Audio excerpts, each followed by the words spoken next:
This video is looking into postmodernism, specifically in the context of popular culture. Postmodernism, as a general concept, refers to a style of artistic work which aims to go against the standards and expectations of society rooted in modernism. Shukla described it in his 2008 book, Modernism and Postmodernism, as a cultural, intellectual, or artistic state lacking a clear central hierarchy or organizing principle and embodying extreme complexity. Works of postmodernism can be seen in all facets of art, including design, art, and film, with the term's roots in architecture. Shukla states that postmodernism was first used to describe the new movement of architecture, which was sparked due to discontent with modern architecture.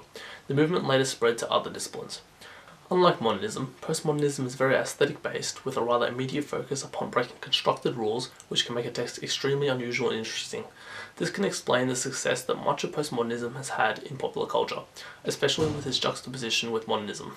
The coexistence of postmodernism and modernism is key to its success. It is this juxtaposition which allows postmodernism to appear as the controlled chaos which it is.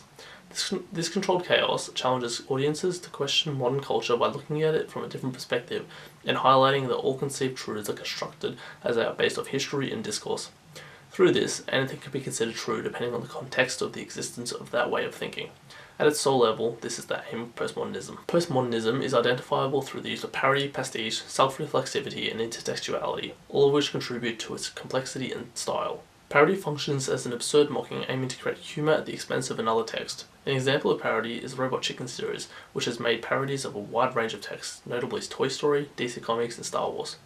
Pastiche is similar to parody as it imitates another text, but it differs as it has a main focus upon using the same style to pay homage rather than mocking. Tarantino makes great use of pastiche in his films, especially seen through the 50s diner scene in Pulp Fiction, which in his 2015 essay, Jason Michael described as 20 years of cinema condensed into a 10-minute course in film history. Self-reflexivity is one of the hardest to miss aspects of postmodernism. It is the ability of a text to refer to itself, demonstrating an awareness of itself as a construct. This has the ability to change the perspective which audiences view a text from, often pointing out its own absurdity and even talking to the audience, a characteristic popularly referred to as breaking the fourth wall. Self-reflexivity is seen in the range of postmodern works, including Deadpool, Fight Club, and Kiss Kiss Bang Bang. Finally, intertextuality refers to the relationships and influences displayed between texts. An example of intertextuality can be seen in Captain America: The Winter Soldier, in which Samuel L. Jackson's character fakes his own death, and his gravestone is engraved with the Bible passage Ezekiel 25:17. This is the same passage which Jackson's character in Pulp Fiction recites throughout the film, therefore making a link between the two texts through him.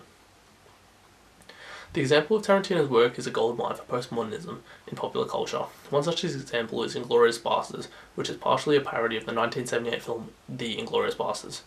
The film also uses pastiche to create absurdity, seen in the title of Chapter 1, Once Upon a Time in Nazi-occupied France. This makes use of a phrase synonymous with fairy tales juxtaposed to the setting of a war film. Similarly, James Fenwick points out in his 2013 article that in Django Unchained, direct reference is made to the 1966 spaghetti western Django through the infamous "the D is silent" line. This moment also holds intertextuality between the two texts as the lead actor in Django, Franco Nero, appears in the scene. Tarantino breaks down the rules set up for storytelling by modernism. Through postmodernism, he mixes and matches as he wills, taking advantage of what modernism has trained audiences around the world to expect, and using that to his advantage to catch people off guard and tell a different type of story.